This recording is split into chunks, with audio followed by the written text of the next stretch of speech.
कथा प्रारंभ। बृहस्पति जी बोले, हे ब्रह्मदेव, आप अत्यंत बुद्धिमान, सर्वशास्त्र और चारों वेदों को जानने वालों में श्रेष्ठ हैं। हे प्रभु, आप कृपा कर मेरा वचन सुने। चैत्र अश्विन माघ और आषाढ़ माघ के शुक्ल पक्ष में नवरात्र का व्रत और उपवास क्यों किया जाता है? हे भगवान, इस व्रत का फल क्या है? किस प्रकार करना उचित है? और पहले इस व्रत को किसने किया, सो विस्तार से कहिए। बृहस्पति जी का ऐसा प्रश्न सुनकर ब्रह्मा जी कहने लगे, हे बृहस्पति, प्राणियों का हित करने की इच्छा से तुमने बहुत ही अच्छा प्रश्न किया। जो मनुष्य मनोरथ पूर्ण करने वाली दुर्गा महादेवी, सूर्य और नारायण का ध्यान करते हैं, वह मनुष्य धन्य है। यह नवरात्र व्रत संपूर्ण कामनाओं को पूर्ण करने वाला है। इसके करने से पुत्र चाहने वाले को पुत्र, धन चाहने वाले को धन, विद्या चाहने वाले को विद्या और सुख चाहने वाले को सुख मिलता है।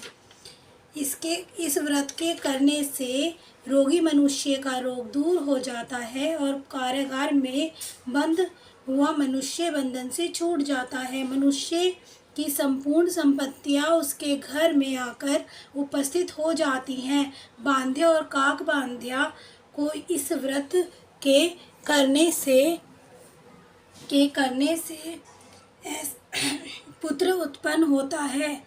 समस्त पापों को दूर करने वाले इस व्रत के करने से ऐसा कौन सा मनोरथ है जो सिद्ध नहीं हो सकता?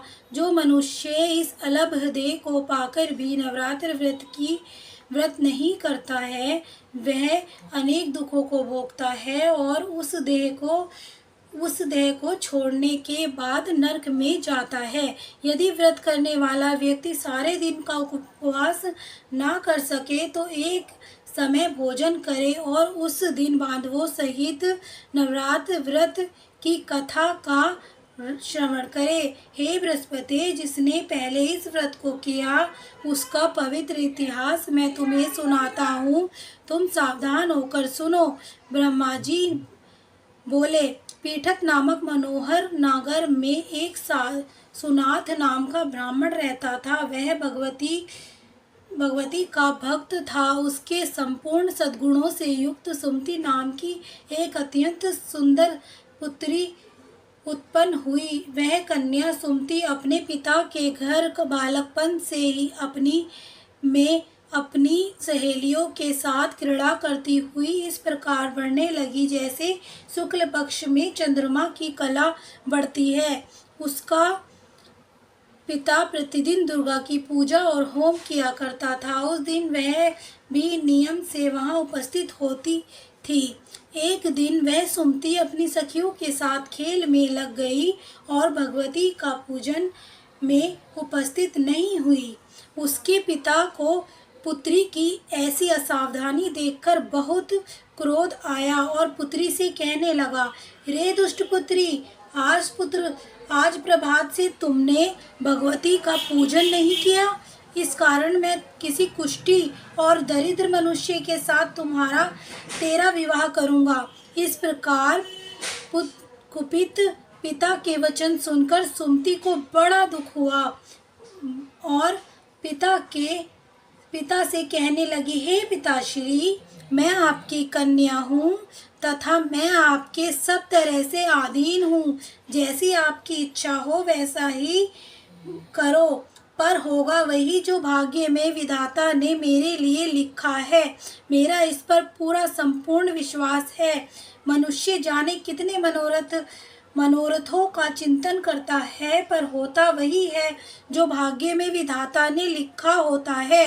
जैसा अग्नि में पड़े तृणादि अग्नि को अधिक प्रदीप्त कर देते हैं, उसी तरह अपनी कन्या के ऐसे निर्भयता से कहे हुए वचन सुनकर उस ब्राह्मण को अत्यंत क्रोध आया। तब अपनी कन्या का विवाह एक कुष्ठी के साथ कर दिया और अत्यंत क्रुद्ध होकर पुत्री से कहने लगा, जाओ जाओ, जल्दी जाओ, अपने कर्म का फल भोगो। देखी केवल भाग्य के भरोसे पर रहकर क्या करती हो।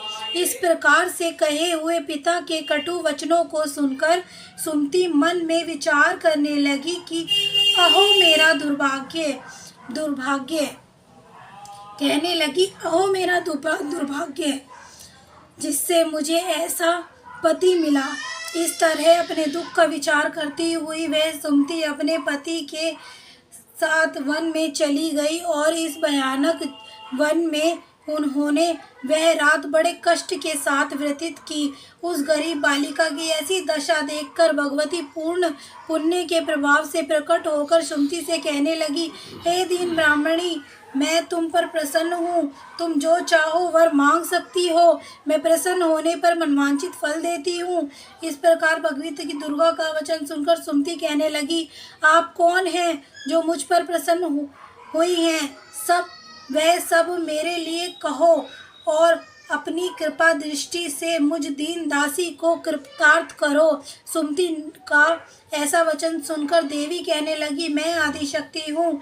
मैं ही विद्या, ब्रह्म विद्या और सरस्वती हूँ। मैं प्रसन्न होने पर प्राणियों का मन दुख दूर कर उनको सुख प्रदान करती हूँ। हे ब्रह्मणी, मैं तुझ पर तेरे पूर्व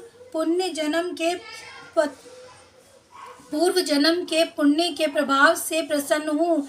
तुम्हारे पूर्व जन्म का वृतांत सुनाती हूँ, सुनो। तुम पूर्व जन्म में निषाद भील की स्त्री थी और अति पतिव्रता थी। एक दिन तेरे पति निषाद ने चोरी की। चोरी करने के कारण तुम दोनों को सिपाहियों ने पकड़ लिया और ले जाकर जेल खाने में कैद कर दिया। उन लोगों ने तेरे को और तेरे पति को भोजन भी नहीं दिया।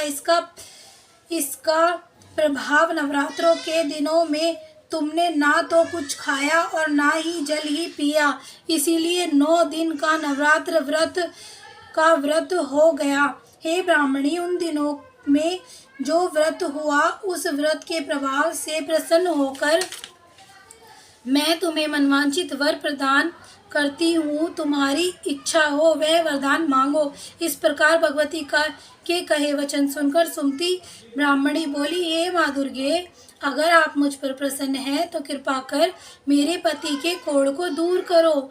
देवी कहने लगी कि उन दिनों में जो तुमने व्रत किया था उस व्रत के 1 दिन का पुण्य अपने पति को कोढ़ दूर कर होने के लिए अर्पण करो। मेरे प्रभाव से तेरा पति कोढ़ से रहित और सोने के समान शरीर वाला हो जाएगा। इस प्रकार देवी के वचन सुनकर वह ब्राह्मणी अपने पति को निरोगी करने की इच्छा से ऐसे बोली। तब उसके पति का शरीर भगवती दुर्गा की कृपा से कुष्ठहीन होकर अति कांति युक्त हो गया, जिसकी कांति के सामने चंद्रमा की कांति भी शील हो जाती है।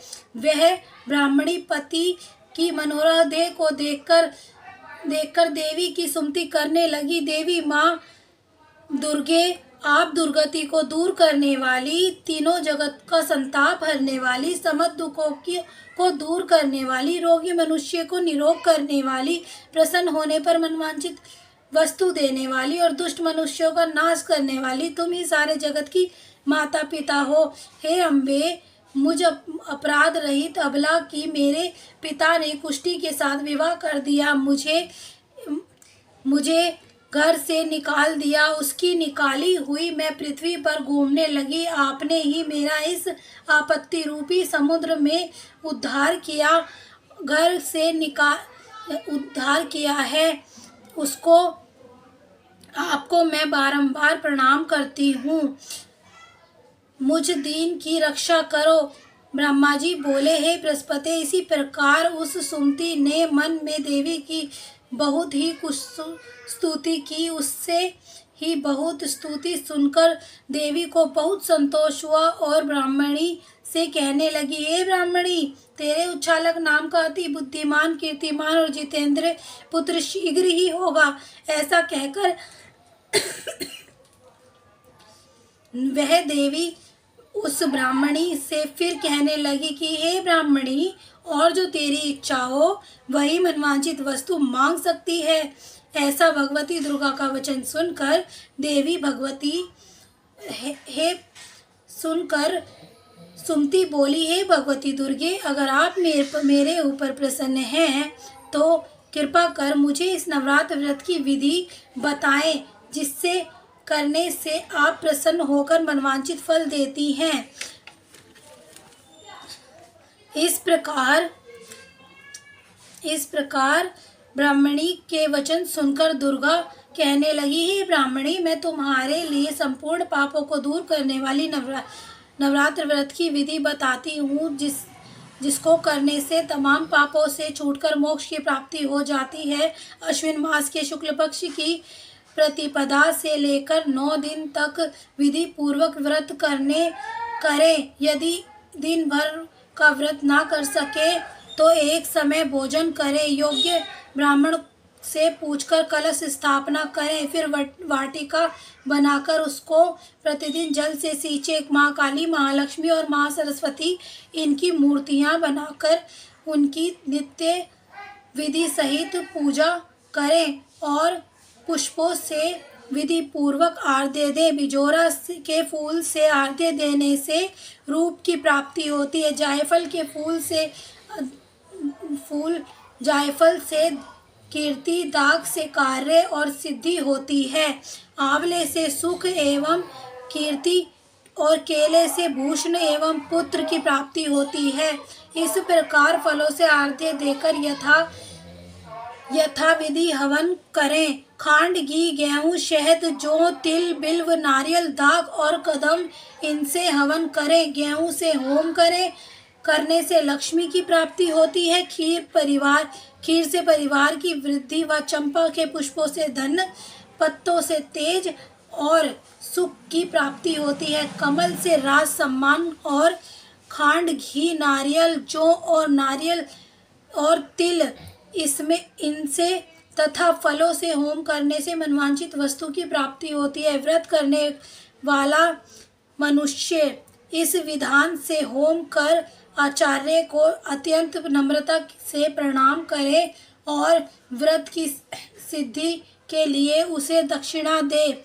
इस महाव्रत को इस विधि के अनुसार जो कोई करता है उसके सब मनोरथ सिद्ध हो जाते हैं। इसे तनिक भी संशय नहीं है। इन 9 दिनों में जो कुछ दान आदि जाता है उसका करोड़ों गुणा मिलता है।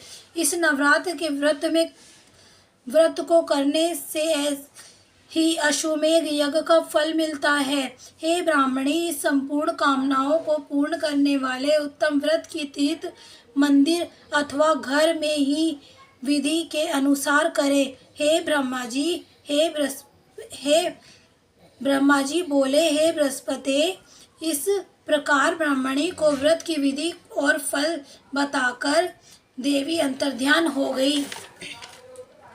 जो मनुष्य यह स्त्री इस व्रत को भक्ति पूर्वक करती या करता है वह इस लोक से सुख पाकर अंत में दुर्लभ मोक्ष को प्राप्त होता है। हे बृहस्पति, तुमने सब प्राणियों का हित करने वाले इस अलौकिक व्रत को पूछा है, इसलिए तुम धन्य हो। यह भगवती शक्ति संपूर्ण लोकों का पालन करने वाली है। इस महादेवी के प्रभाव को कौन जान सकता है, अर्थात कोई नहीं जान सकता। ओए मेरी सच्चियाँ जोता वाली माता, तेरी सदा